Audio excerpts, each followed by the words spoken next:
నిన్న కేంద్ర ప్రభుత్వం ఆధ్వర్యంలో, మోడీ ఆధ్వర్యంలో జరిగిన నీతి ఆయోగ్ కార్యక్రమానికి రాష్ట్ర ముఖ్యమంత్రి సీఎం కేసీఆర్ హాజరవ్వకపోవడంపై బీజేపీ మంత్రి, కేంద్ర మంత్రి కిషన్ రెడ్డి అయితే తీవ్రంగా విరుచుకుపడ్డ పరిస్థితి అయితే ఉంది. సో, దీనిపై మాట్లాడడానికి ప్రభుత్వ విప్ గొంగిడి సునీత ఉన్నారు మనతో పాటు. మేడంతో మాట్లాడే ప్రయత్నం చేద్దాం. నమస్తే మేడం.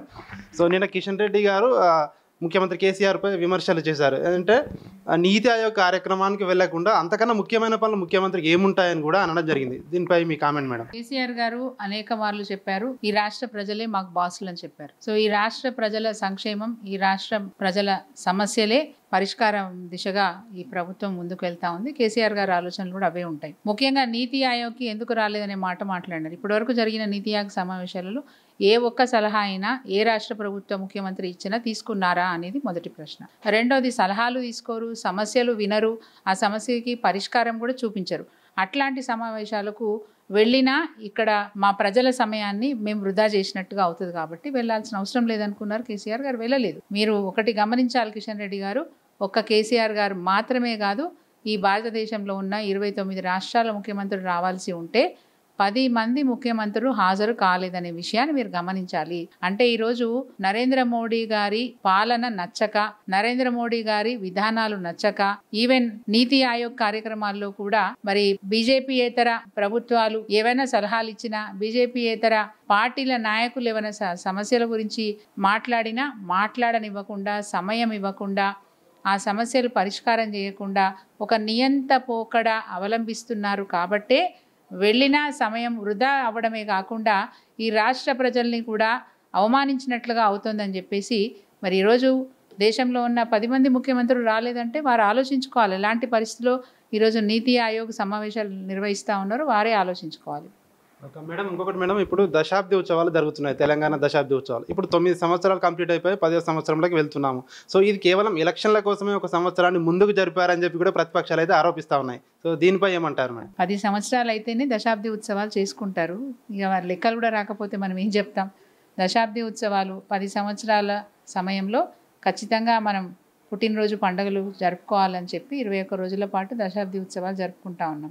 వాస్తవం ఈ దశాబ్ది ఉత్సవాలు ఎందుకు జరుపుకుంటున్నామంటే తెలంగాణ రాష్ట్రం సాధించక ముందు మన పరిస్థితి ఎలా ఉంది, తెలంగాణ రాష్ట్రం సాధించిన తర్వాత ఈ 9 ఏళ్లలో మనం ఏ విధమైనటువంటి పాలన అందించినాము, ప్రజల నుంచి ఎలాంటి స్పందన ఉంది, మరి వాళ్ళని మెచ్చుతున్నారా లేదంటే ఏమన్నా ఇంకా మనకేమన్నా సలహాలు ఇస్తున్నారా అనే అంశం మీద ఈరోజు ఈ రాష్ట్ర ప్రభుత్వం సంబరాల్ని నిర్వహిస్తూ ఉంది. ఎవరైనా సరే పుట్టినరోజు పండుగను జరుపుకోరా అండి? అట్లే పుట్టినరోజు పండుగ ఈ రాష్ట్ర ప్రభుత్వం చేస్తూ ఉంది. స్వాతంత్ర దినోత్సవాన్ని జరుపుకోవడం తప్పైతే ఈరోజు మరి తెలంగాణ అవతరణ దినోత్సవాన్ని జరుపుకోవడం కూడా తప్పుగా అనుకోవచ్చు. మరి వారు ఏం చెప్పాలి దీనికి సమాధానం? స్వాతంత్ర దినోత్సవాన్ని జరుపుకోవడం తప్ప? ఈ తెలంగాణ రాష్ట్రం కూడా స్వాతంత్ర దినోత్సవాన్ని జరుపుకుంటుంది, 10వ పుట్టినరోజు పండుగను జరుపుకుంటుంది. ఓర్వలేని బీజేపీ పార్టీ. ఎందుకంటే కిషన్ రెడ్డి గారు స్వయంగా తెలంగాణ రాష్ట్రాన్ని సాధించే సమయంలో యూపీఏ నిర్ణయం తీసుకొని తెలంగాణ రాష్ట్రాన్ని ప్రకటించిన తర్వాత ఆంధ్ర ప్రాంతంలో ఉన్న ప్రజాప్రతినిధులంతా కూడా వరుసగా రాజీనామాలు చేసి ఆ నిర్ణయాన్ని వ్యతిరేకించిన సమయంలో ఇక్కడున్న కేసీఆర్ గారు లీడ్ తీసుకొని అన్ని పార్టీల ఎమ్మెల్యేలు అందరం కూడా మనం కూడా రాజీనామాలు చేసి నిరసన వ్యక్తం చేద్దాం, ఆ యూటర్న్ ని తీసుకోకుండా మనం యూపీఏ గవర్నమెంట్కి హెచ్చరిక చేద్దామని చెప్పినప్పుడు ఆ రోజు ప్రెస్ మీట్లో కూర్చున్నారు ఇదే కిషన్ రెడ్డి గారు, మంత్రి గారు. ఆ రోజు బీజేపీ పార్టీలో ఇద్దరు శాసనసభ్యులు ఉన్నారు. ఆ ఇద్దరు కూడా ప్రెస్ మీట్కి వచ్చారు. ప్రెస్ మీట్లో షో చేసి వెళ్ళారు తప్ప మళ్ళీ రాజీనామా చేసే సమయం వచ్చినప్పుడు ఎండల లక్ష్మీనారాయణ గారు, వారి సహచరుడు బీజేపీ శాసనసభ్యుడు, ఆయన మాత్రమే రాజీనామా చేసినారు. ఈ కిషన్ రెడ్డి వీపు చూపించి వెళ్ళిపోయిండు. అంత అంటే తెలంగాణ రాష్ట్ర సాధన పట్ల ఆయనకు ఎంత చిత్తశుద్ధి ఉందో ఈ ఒక్క అంశం గురించి మాట్లాడుకుంటే సరిపోతుంది. మేడం, ఇంకొకటి మేడం, ఈ దశాబ్ది ఉత్సవాలు జరుగుతున్న ఈ తరుణంలో మీ కాన్స్టిట్యున్సీ నియోజకవర్గానికి వచ్చినట్టయితే అక్కడ ఆలేరు నియోజకవర్గంలో మీరు గెలవక ముందుకు పరిస్థితులు ఏ విధంగా ఉన్నాయి, ఇప్పుడు తెలంగాణ వచ్చిన తర్వాత ఇప్పుడు పరిస్థితులు ఏమున్నాయంటే ఏం చెప్తారు? తెలంగాణ రాష్ట్రం రాకముందు అక్కడ ఘోరమైనటువంటి కరువు ఉండేది, విపరీతమైనటువంటి కరువు ఉండేది. మా ప్రాంతంలో ఉన్న రైతులు, చైతన్యవంతమైన రైతులేమో అక్కడే ఆల్టర్నేట్ ఎంప్లాయ్మెంట్ వెతుక్కొని ఏది డైరీ యూనిట్స్కి అంటే పాడి రైతులుగా మారిపోయినారు. ఎందుకంటే విపరీతమైనటువంటి కరువు, భూమిలో నీరు లేకపోవడం, 400 అడుగులు, 500 అడుగులు, 600 అడుగులకు బోరు డ్రిల్ చేస్తే కూడా నీళ్లు రాకపోవటం అనేది ఒక దురదృష్టకరమైన విషయం. కొద్దో గొప్ప నీరు వచ్చింది అంటే కూడా ఒక మడి తడుపుకొని వ్యవసాయం చేసుకుందామన్నా కానీ కరెంటు కోతల వల్ల మరి దుర్భిక్షంతో అల్లాడిపోయిన ప్రాంతం మా ప్రాంతం. చెప్పుకోవడానికి రాజధాని నగరానికి 70 కిలోమీటర్ల దూరంలో ఉన్నా కానీ ఒక 4-5 గ్రామాలకి కనీసం కరెంటు కనెక్షన్ కూడా లేదు. అంటే విద్యుత్తు కనెక్షన్ కూడా లేని ఘోరమైన పరిస్థితిలో నా నియోజకవర్గం ఉండేది. అండ్ రోడ్ల పరిస్థితి కూడా చాలా అధ్వానంగా ఉండేది. ఈ కరువును దాటి కేసీఆర్ గారి దయ వల్ల ఈ కరువును దాటి మిషన్ కాకతీయ ద్వారా ఈరోజు బ్రహ్మాండంగా చెరువులు జలకళ సంతరించుకున్నాయి. బోర్లలో ఆఫ్ ఉంటే కూడా నీళ్ళు వస్తున్నాయి. బోరు బంద్ చేసి ఉంటే కూడా దాంట్లోంచి నీళ్లు ఉబికి వస్తున్నాయి. అంటే మాకు భూమిలో నీటి ఎద్దడి పెరిగింది, బాగా నీటి భూగర్భ జలాలు బాగా పెరిగిపోవడం వల్ల ఈరోజు బ్రహ్మాండంగా మంచి పంటలు పండించుకుంటున్నారు. మా దగ్గర నైపుణ్యం గల రైతులు ఉన్నారు. రైతులు చాలా సంతోషంగా ఉన్నారు. రైతు బంధు పెట్టుబడి సాయం అందుతూ ఉంది. అదేవిధంగా ధరణి వల్ల ఒక భరోసా వచ్చింది. దాంతోపాటు ఈరోజు మరి పెట్టుబడి సాయమే కాకుండా నకిలీ విత్తనాలను అమ్మిన వాళ్ళ మీద పీడీ యాక్ట్లు పెట్టి కఠినమైన చర్యలు తీసుకుంటా ఉన్నారు కాబట్టి రైతులు హ్యాపీగా ఉన్నారు. రెండోది మా దగ్గర పద్మశాలీలు కూడా ఉంటారు. సో నేత కళాకారులకు కూడా ఈరోజు ప్రభుత్వం వారికి మార్కెట్ కల్పించడానికి అనేక సదుపాయాలు కల్పిస్తూ ఉన్నారు. రెండవది వారికి ఒక మంచి పథకం, థ్రిఫ్ట్ పథకం, నేతన్నకు చేయూత అనే పథకాన్ని తీసుకురావడం వల్ల ఈరోజు ఆ వృత్తిలో ఉన్న వాళ్ళు కూడా చాలా సంతోషంగా ఉన్నారు.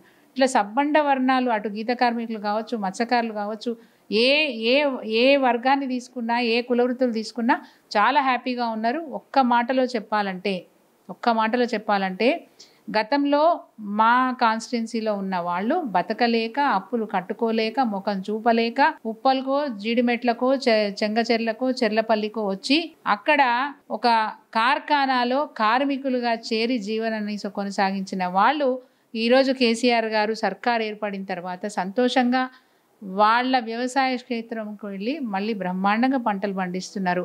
ఇది మార్పు. ఒక్కటే మాటలో చెప్పాలంటే ఇది మార్పు. అంటే ఒక కర్షకుడు కార్మికుడుగా మారి అదే కార్మికుడు మళ్ళీ తన వ్యవసాయ క్షేత్రంలో మళ్ళా కర్షకునిగా మారడం అనేది గొప్ప విషయం. ఈరోజు రైతే రాజును చేయాలనే మాట కేసీఆర్ గారు ఏది చెప్పారో అది 100% నా నియోజకవర్గంలో నెరవేరింది. రెండో విషయం చెప్పాలంటే మా ప్రాంతంలో భూగర్భ జలాలు అడుగంటిపోవడం వల్ల ఫ్లోరోసిస్ రక్కసి విపరీతంగా ఉండేది. తద్వారా 40 ఏళ్లకే ముసలితనం వచ్చేది. దాంతోపాటు మరి కిడ్నీలు పాడైపోవడం లాంటి రుగ్మతలు కూడా మా దగ్గర విపరీతంగా ఉండేవి. ఈరోజు గౌరవ ముఖ్యమంత్రి గారి దయ వలన, వారి పుణ్యం, వారి ఆలోచన, మిషన్ భగీరథ ద్వారా ఈరోజు మరి మా ప్రాంత ప్రజలకు ప్రతి ఊర్లో వాటర్ ఫిల్టర్ ఉండేది. ప్రతి ఊర్లో వాటర్ ఫిల్టరు పైసలు పెట్టి డబ్బులు పెట్టి నీళ్లు కొనుక్కొని తాగే పరిస్థితి ఉండేది.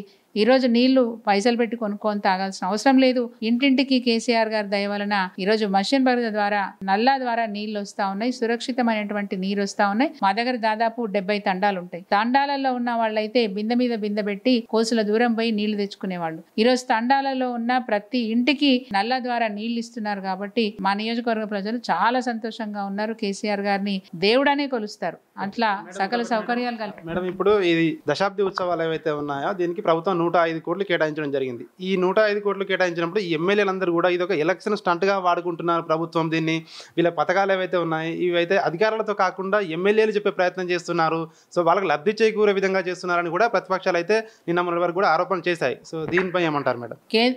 రాష్ట్ర ప్రభుత్వము ఈరోజు ఈ స్వాతంత్ర వేడుకలను అంటే తెలంగాణ అవతరణ వేడుకలను జరుపుకుంటున్నప్పుడు తప్పకుండా అధికారుల ద్వారా అన్ని ఏర్పాట్లు చేస్తున్నారు. దానికి తగ్గట్టుగా నిధులు కూడా కేటాయించడం జరిగింది, వాస్తవం అది. దాంతోపాటు ప్రజాప్రతినిధిగా మా బాధ్యత ఏంటి? ప్రజల దగ్గరికి వెళ్ళడం, ఎందుకు ఈరోజు సంబరాలు చేసుకుంటున్నాము అనే విషయం గురించి చర్చించుకోవడం. ఎందుకంటే వాళ్ళ దినచర్యలో వాళ్ళ బతుకుదెరువు గురించి వాళ్ళు సీరియస్గా ఉంటారు. ఉదయం లేస్తే ఇంత వంట వండుకొని అన్నం తినేసి పనికి వెళ్ళిపోయి మళ్ళీ అలసిపోయి ఇంటికి వచ్చి ఇంత అన్నం తిని పడుకుంటారు తప్ప మిగతా అంశాల గురించి పెద్దగా తెలియని అమాయకులు కూడా ఈ రాష్ట్రంలో ఉన్నారు.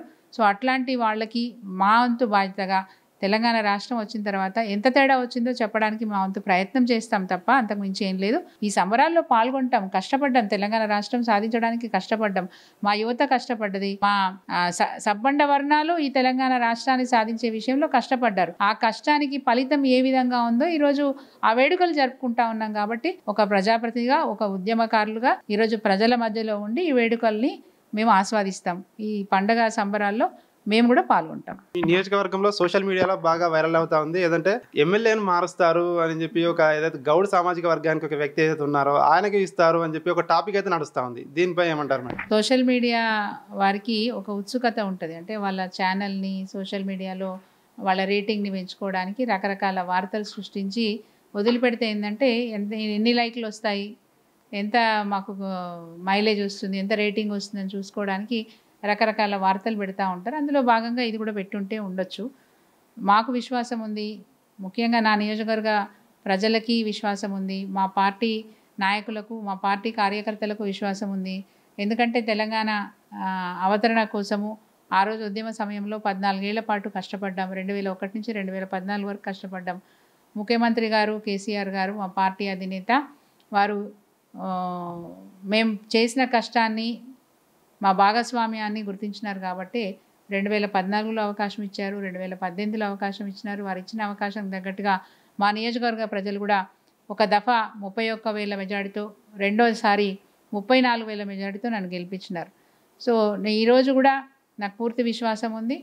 ఎందుకంటే ముఖ్యమంత్రి గారు చాలా స్పష్టంగా చెప్పారు, అవినీతికి పాల్పడే ఎమ్మెల్యేలను తప్పకుండా పక్కకు పెడతా అనే మాట చాలా స్పష్టంగా ముఖ్యమంత్రి గారు చెప్పారు. రెండవది, నిర్లక్ష్యంగా ఉంటే మీ యొక్క బాధ్యత మీద మీరు నిర్లక్ష్యంగా ఉన్నట్టయితే పిలిపించి మాట్లాడతాననే విషయం కూడా చెప్పారు. కానీ ఇప్పటివరకు నా నియోజకవర్గంలో నేను ఎక్కడ కూడా అవినీతికి పాల్పడింది లేదు. అలాంటి విషయాలలో నాకు ఎక్కడ కూడా జోక్యం లేదు. రెండోది, సిన్సియర్గా పార్టీకి కట్టుబడి, ప్రజల నిర్ణయానికి కట్టుబడి, ప్రజల సమస్యల్ని పరిష్కరించడంలో నేను నా భర్త 24 గంటలు నియోజకవర్గంలో నుండి పనిచేస్తూ ఉంటాం. కాబట్టి మాకు ఇవ్వరనే క్వశ్చనే లేదు. రెండోది, ఇంకెవరైనా ఆశపడితే ఆశపడచ్చు, దాంట్లో తప్పేం లేదు కదా. మేడం, ఇంకొకటి ఫైనల్గా చెప్పండి, మీరు ఆల్రెడీ 2 రోజుల క్రితం ముఖ్యమంత్రి గారిని కూడా కలవడం జరిగింది, అంటే టికెట్ కన్ఫర్మ్ అయిందా మేడం? ఆ రోజు నా మ్యారేజ్ డే కాబట్టి నేను నా భర్త, ఎందుకంటే సార్ని వ్యక్తిగతంగా కలిసి ఒక సంవత్సరం కాలం అయింది కాబట్టి ఇద్దరం కలిసి ఒకసారి సార్ ఆశీర్వాదం తీసుకుందామని చెప్పి సార్ దగ్గరికి వెళ్ళాము. అక్కడ వారు ఆశీర్వదించిన తర్వాత కూడా చాలా బాగా మాట్లాడారు, చాలా బాగా రిసీవ్ చేసుకున్నారు. బాగా చేసుకుంటున్నారు సునీత, ఆలేరు చాలా బాగుంది, యూ గో హెడ్, చాలా బాగా చేస్తున్నారు అన్నారు. అట్లాగే మా వారు డిసిసిబి చైర్మన్ గారు కాబట్టి వారితో కూడా చెప్పారు, చాలా బాగా చేస్తున్నారు మా ఇందరు మీరు. ఈరోజు రాష్ట్రంలో మరి కోఆపరేటివ్ బ్యాంకుల సంగతి చూసుకుంటే కరీంనగర్ నెంబర్ 1 స్థానంలో ఉంది, నల్గొండ నెంబర్ 2 స్థానంకి వెళ్ళింది. ఒకప్పుడు మీ నల్గొండ ఎట్లుండదో తెలుసు, ఇప్పుడు ఎట్లుందో తెలుసు నాకు, చాలా బాగా చేస్తున్నారు, మీరు ఇట్లే పని చేసుకుంటా పోండి, బాగుంది అని అన్నారు. Thank you. ఇది మనం చూడొచ్చు, ప్రభుత్వ విప్ గొంగుడి సునీత గారు చెప్తున్నారు, ఏదైతే ముఖ్యమంత్రిపై పూర్తి విశ్వాసం ఉంది, నేను చేసిన పనులే నన్ను గెలిపిస్తాయి, ఖచ్చితంగా నియోజకవర్గంలో అందరికీ కూడా అందుబాటులో ఉంటాను. సో తెలంగాణ రాకముందు ఉన్న పరిస్థితులు కూడా నాకు తెలుసు, ఇప్పుడు ఏ విధంగా అభివృద్ధి చేసుకున్నాము. సో నియోజకవర్గం మొత్తం ఇప్పుడు ముందంజలో ఉంది, దానికి కేసీఆరే మమ్మల్ని పిలిచి కూడా అభినందిస్తున్న పరిస్థితి అయితే ఉంది అని చెప్పి కూడా గొంగుడి సునీత అయితే చెప్తా ఉన్నారు. వీడియో జర్నలిస్ట్ మల్లేష్తో రాజు, అమ్మా న్యూస్, హైదరాబాద్.